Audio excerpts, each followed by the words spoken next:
నమస్తే అండి. Welcome back to my channel. It's me Priya. This is Fridays mini vlog అండి. నేనేమో ఇలా సింపుల్గా పూజ కంప్లీట్ చేసుకున్నాను. నిన్న నీళ్ళతో అభిషేకం చేసుకొని, పసుపు కుంకుమ వాటర్తో అభిషేకం చేసుకొని కంప్లీట్ చేసుకున్నాను. ఎందుకంటే పాలు లేవు, అందుకని ఇలా కంప్లీట్ చేశాను. మీరందరూ ఎలా చేసుకున్నారు? చాలామంది సెకండ్ ఫ్రైడే అని చెప్పి వరలక్ష్మి వ్రతం కూడా చేసుకున్నారండి. నాకేమో ఇవాళ కుదరలేదు, అందుకే నేను థర్డ్ ఫ్రైడే చేసుకుందామని అనుకున్నాను. ఇలా ఏదో నాకు తెలిసిన కొంత జ్ఞానంలో నేను నా పూజ కంప్లీట్ చేసుకున్నానండి. నాకు అన్నీ తెలియవు, ఇప్పుడిప్పుడే అన్నీ నేర్చుకుంటున్నాను మెల్లిమెల్లిగా. సో ఏదన్నా మీకు తప్పు అనిపిస్తే స్కిప్ చేసేయండి. ఇంకా మీరు ఏదైనా సజెషన్ ఇవ్వాలనుకున్నా కూడా కామెంట్ చేయండి. I will take your suggestions.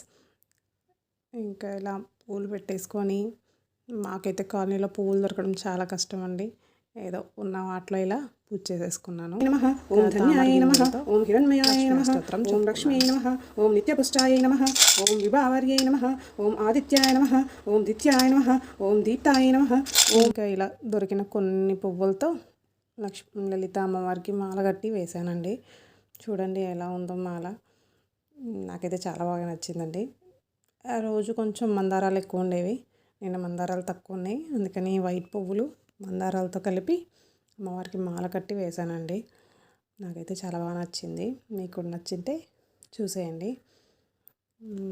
అంతే అండి. This is for mini vlog. ఇంకా నేను ట్రై చేస్తున్నానండి వ్లాగ్స్ కంటిన్యూ చేద్దామని. So please keep supporting me and thank you for watching. Thank you for your time. Please stay with me. Thank you. Bye.